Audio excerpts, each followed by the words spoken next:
중국 경제를 바라보는 국제 신용평가사들의 전망이 엇갈리고 있습니다.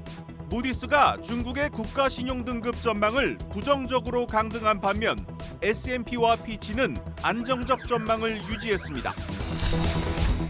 중국 알리익스프레스가 우리나라에 물류센터 설치를 고려하고 있다고 밝혔습니다. 3년간 100억 원을 투자해 고질병인 짝퉁 제품도 근절하기로 했습니다. 한국엔컴퍼니 주식 공개 매수 과정에서 정보가 먼저 샜다는 의혹이 제기되고 있습니다. 금융당국이 선행 매매가 있었는지 조사에 착수했습니다. 분양아파트 실거주 의무 폐지 법안이 결국 국회 문턱을 넘지 못했습니다. 이 규제를 적용받는 전국 4만 4천여 가구가 혼란에 빠졌습니다.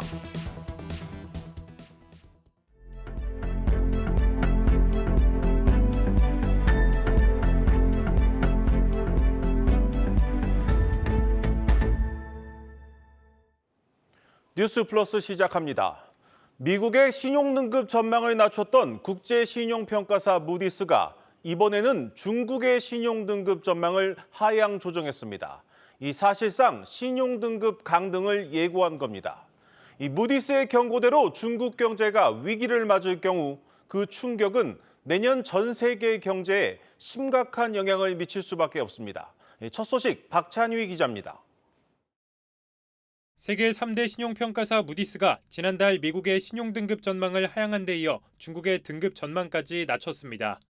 중국 중앙정부가 1경 4,400억 원에 달하는 지방정부 부채를 지원하기 위해 실시한 과도한 부양책과 부동산 시장 침체가 중국 경제의 위험을 초래하고 있다는 겁니다.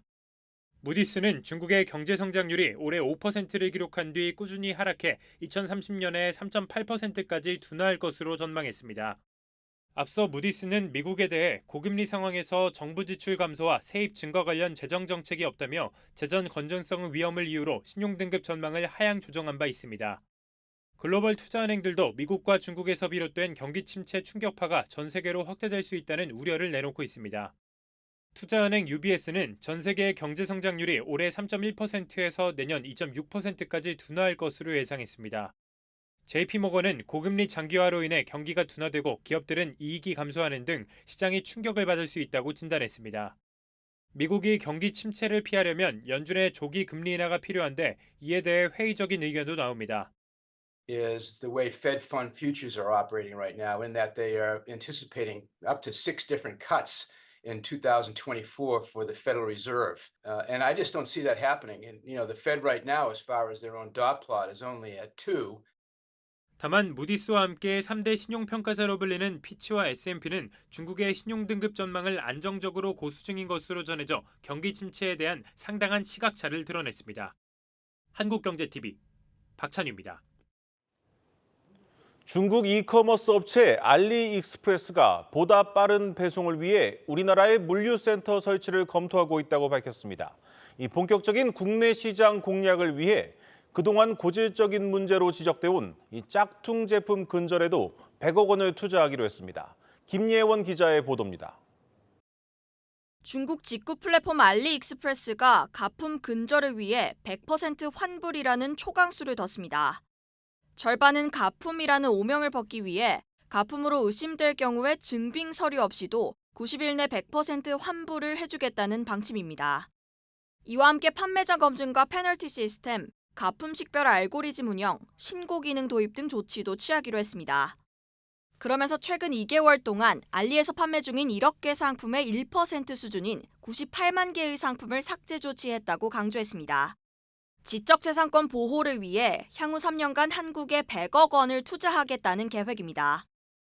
We know that more and more Korean consumers come to try AliExpress.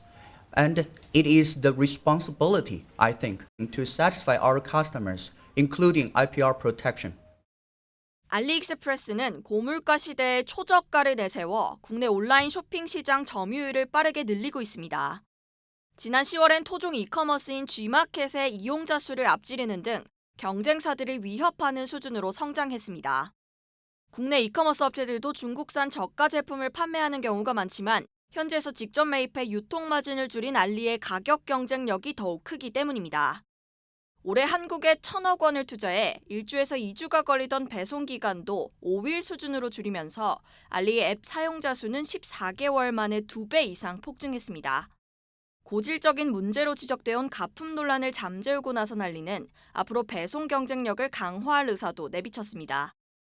所以 AliExpress 会考虑采取一切的手段，包括在本地建设仓库来提供稳定的5日达物流体验。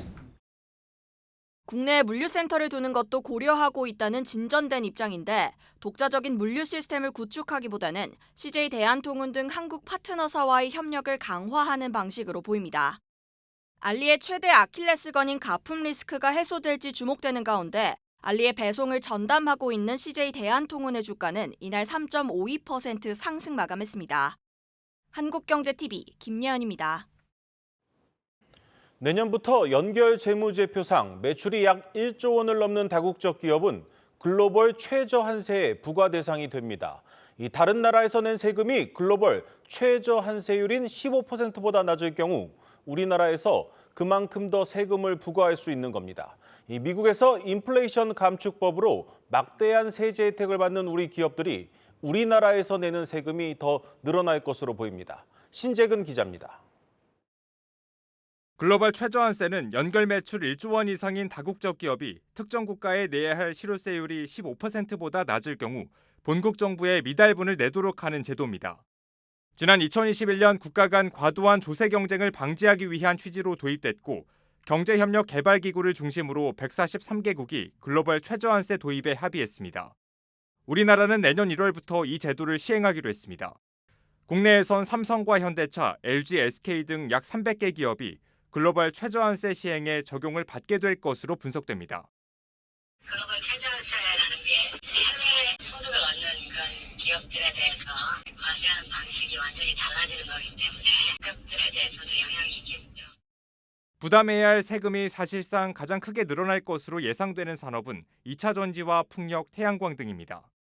이들 업종은 지난해부터 시행되고 있는 미국 인플레이션 감축법 IRA에 따라 막대한 세액공제 혜택을 받고 있기 때문입니다.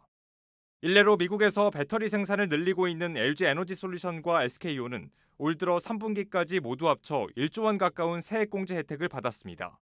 하지만 글로벌 최저한세가 도입되는 내년부터 LG에너지솔루션은 1년에 약 1,500억 원에 달하는 세금을 우리 정부에 추가로 내야 할 것으로 자체 추산하고 있습니다. 증권가에서는 IRA 수혜 기대감이 커져 있는 상황에서 이 같은 세부담 증가가 해당 기업들에 미칠 영향을 예의주시하고 있습니다. 한국경제TV 신재근입니다.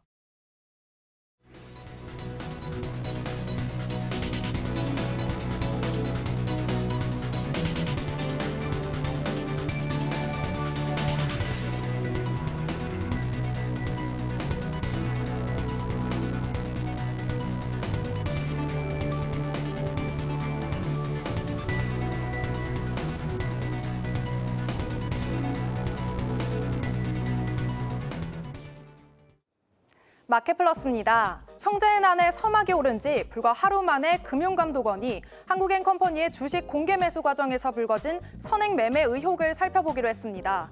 어제 조양래 한국엔컴퍼니 명예회장의 장남인 조현식 고문이 국내 사모펀드 운용사 MBK 파트너스와 손을 잡고 공개 매수를 진행하기로 했는데요. 오는 24일까지 주당 2만 원에 한국엔컴퍼니 지분 20.35에서 27.32%를 확보할 계획입니다. 어제 한국엔컴퍼니 주가는 상한가로 직행하더니 공개 매수 가격이었던 2만 원을 넘어섰죠. 오늘은 주가가 약 5% 하락하면서 간신히 공개 매수가를 웃도는 가격에 거래를 마쳤습니다. 하지만 일각에서는 한국엔컴퍼니 주가가 이 공개 매수 발표 전날까지 10거래일 동안 30%가량 올랐다는 점이 의심스럽다고 지적합니다. 미공개 정보를 이용해 선행 매매가 이뤄진 게 아니냐는 주장인데요. 실제로 최근 한 달간 기타 법인 계좌에서 약 107억 원 대량 순매수가 유입된 바 있습니다. 이에 대해 금감원은 거래량이 급격하게 불어난 점에 대해 매매 계좌 등을 살펴본 후 조사 여부를 결정할 계획입니다. 우리나라가 자살률 1위라는 꼬리표를 뗄 수 있을지 관심이 집중된 하루였죠. 윤석열 대통령이 국민의 정신건강과 관련된 종합대책을 발표하면서 제약주가 강세를 보였습니다.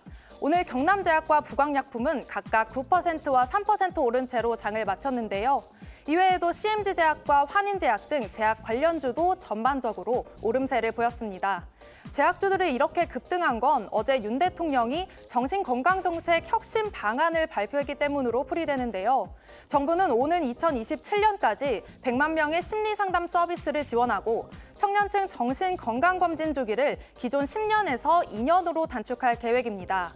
윤 대통령은 정신건강 문제를 이제 개인의 문제로 두지 않고 국가 어젠더로 삼아 적극 해결책을 강구해야 한다면서 예방부터 치료 또 회복에 걸친 전 과정의 지원 체계를 획기적으로 전환하겠다고 밝혔는데요. 이를 통해 국내 자살률을 10년 안에 절반 이상으로 줄여 OECD 국가 자살률 1위라는 오명을 벗겠다는 목표입니다. K-팝의 미래를 이끌고 있는 두 그룹의 소식입니다. 오늘 방탄소년단의 입대와 블랙핑크의 재계약 소식에 관련주들이 들썩였습니다. BTS의 소속사 하이브의 주가는 오늘 7.28% 오르면서 상승 마감했는데요. BTS 멤버 RM과 지민, 비정국이 오는 11일과 12일 각각 육군 현역으로 입대한다고 발표하면서 불확실성 요인이 해소된 것으로 풀이됩니다. 대신증권 측은 오는 2025년 6월 전원 전역할 것으로 예상되며 연말부터 활동이 재개할 것이라고 분석했는데요. 또한 3년 만에 완전체 활동으로 팬덤의 역대급 보복 소비로 주가는 내년 하반기부터 선반영될 것이라고 전망했습니다. 블랙핑크 소속사 YG 엔터테인먼트도 오늘 멤버 4명 전원과 그룹 활동에 대한 전속 계약을 체결했다고 전하면서 주가가 26% 가까이 올랐죠. 계열사인 YG 플러스도 24% 상승 마감했습니다. 앞서 블랙핑크의 재계약 불발 가능성이 제기되자 증권가에서는 목표가를 줄줄이 하향 조정했는데요. 현대차증권은 블랙핑크가 올해 YG 엔터테인먼트의 공연 모객수 75%와 음반 판매량 63%를 차지한다며 영업이익 기여도가 85% 이상이라고 분석하기도 했습니다. 지금까지 마켓플러스였습니다.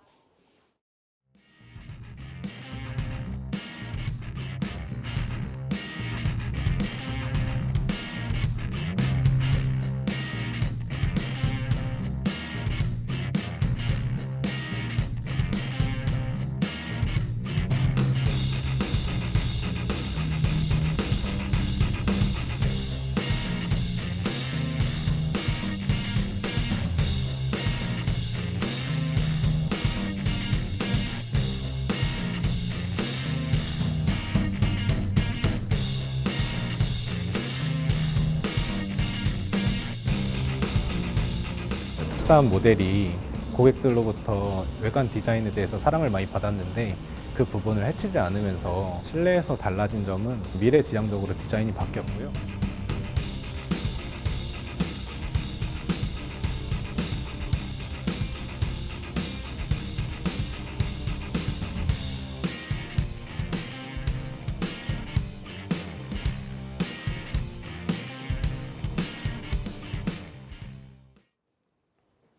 정부가 부동산 시장 정상화를 위해 추진했던 분양아파트 실거주 의무 폐지 법안이 사실상 국회 통과가 무산됐습니다.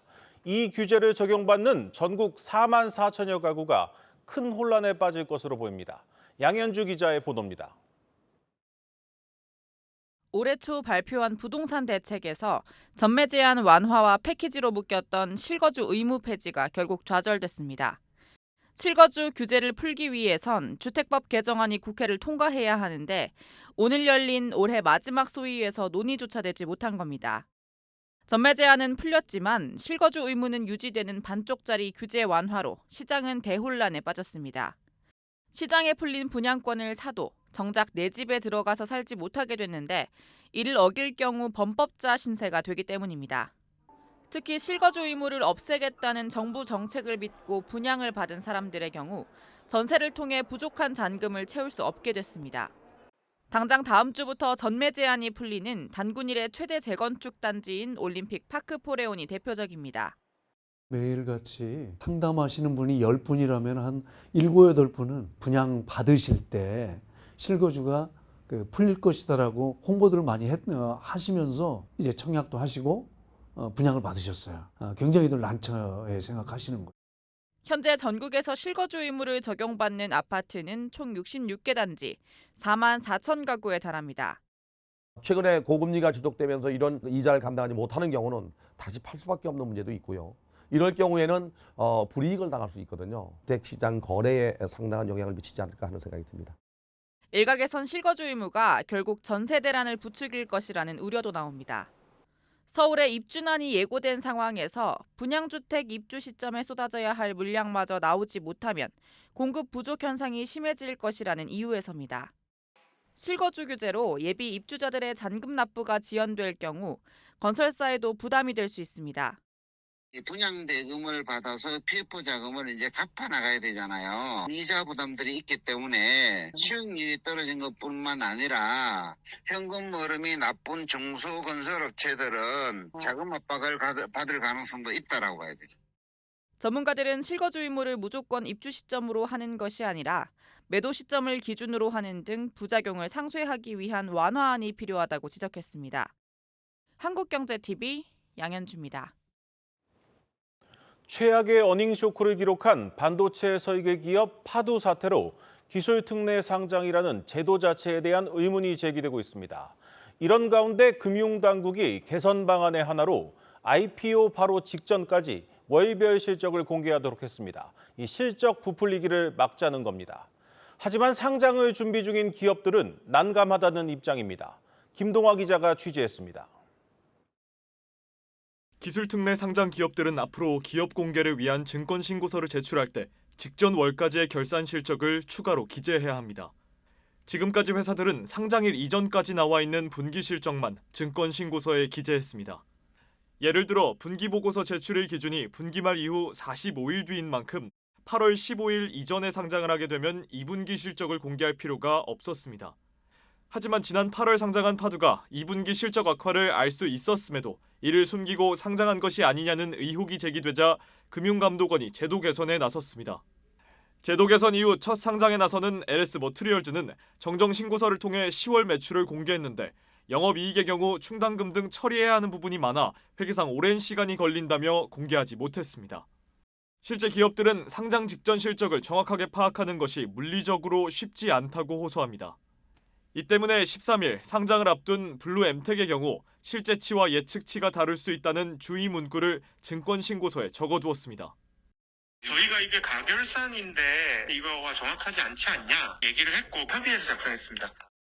하지만 이 같은 주의 문구를 기재하더라도 실제 실적이 예측치와 다를 경우 기업들이 책임을 피할 수 없다는 게 법조계 판단입니다. 자본시장법상 일반 기업은 예측치와 실제 결과가 다를 수 있다는 주의 문구를 적어 넣으면 손해배상 의무가 면책되지만 IPO를 준비하는 기업은 다릅니다. 최초로 주권 비상장법인이 주권을 발행하는 경우에는 이항이 적용되지 않기 때문에 예측 정보와 관련되어 있는 면책되는 이항의 규정과 그런 내용이 기재된지 여부와 상관없이 1항으로 돌아가서 책임 유무를 판단하게 된다는 거죠. 또한 회계감사 이전 정확하지 않은 정보가 공개될 경우 투자자 역시 정보 혼동으로 손해를 볼 수 있는 만큼 제도적인 보완책이 필요해 보입니다. 한국경제TV 김동아입니다. 금융당국의 거센 압박 속에 보험사들이 최대 1조 원 규모의 상생 방안 마련을 검토하고 있습니다. 이 같은 움직임을 두고 사회적 책임이냐 아니면 관치냐 반응은 엇갈리고 있습니다. 이민재 기자입니다. 당국이 은행에 이어 보험사에도 상생금융 확대를 당부했습니다. 김주현 금융위원장은 보험사 최고 경영자를 만난 자리에서 계약자들의 어려움을 덜 수 있도록 관심과 배려를 기울여 주길 바란다고 말했습니다. 이복형 금감원장도 실질적인 도움이 되는 내실 있는 방안이 마련되길 바란다며 상생금융을 거듭 강조했습니다. 압박이 거세지는 배경에는 보험사 순이익이 올해 상반기 기준 9조 원 이상으로 전년비 60% 늘어나는 등 실적 개선이 있습니다. 이렇다 보니 손보사는 자동차 보험료 인하 카드를 만지작거리고 있습니다. 10월 누적 평균 78.6% 손해율을 이유로 2%대 인하율을 검토하고 있지만 상생금융을 고려해 최대 3%까지 늘릴 수 있다는 전망이 나옵니다. 실손보험료 인하폭을 줄이는 방안과 1,000억 원 규모의 사회공헌기금 조성 역시 상생금융의 일환입니다. 생보사는 약관대출 금리 인하와 더불어 확정형 고금리, 환급률이 높은 저축성 보험 상품을 검토하고 있습니다. 하나생명, 신한라이프, NH농협생명 등이 관련 보험 상품을 내놓은 바 있습니다.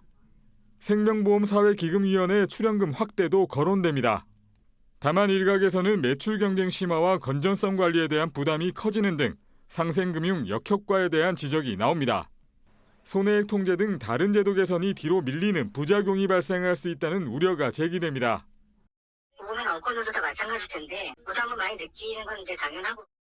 상생금융을 두고 사회적 책임이냐 관치금융이냐 시각이 엇갈리는 가운데 금융당국은 카드사를 비롯해 인터넷뱅크, 외국계 금융사 등과 상생금융 논의를 이어갈 예정입니다.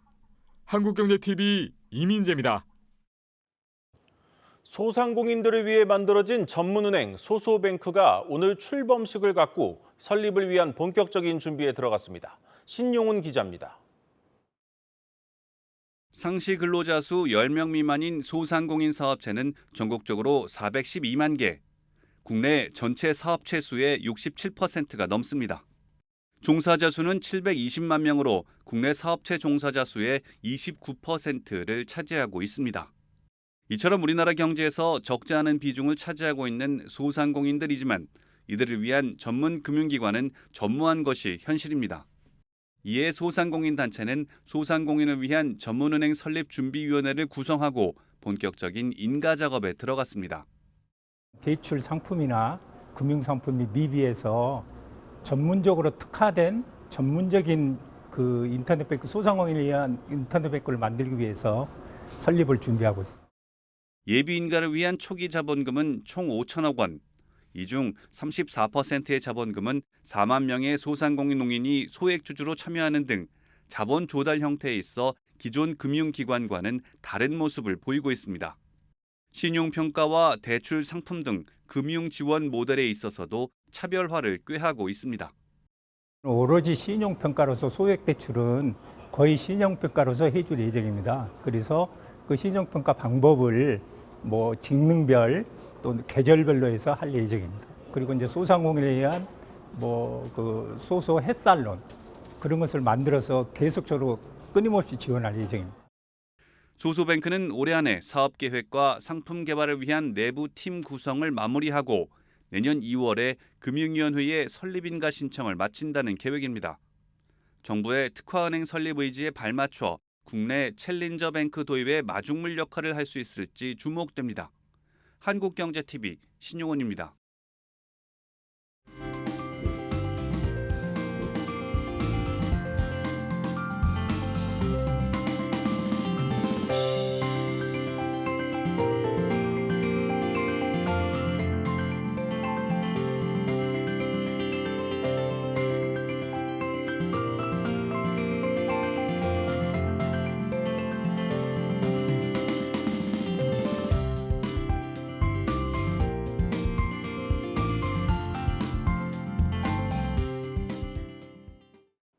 뉴스 플러스 오늘 준비한 순서는 여기까지입니다. 시청해주신 여러분 고맙습니다.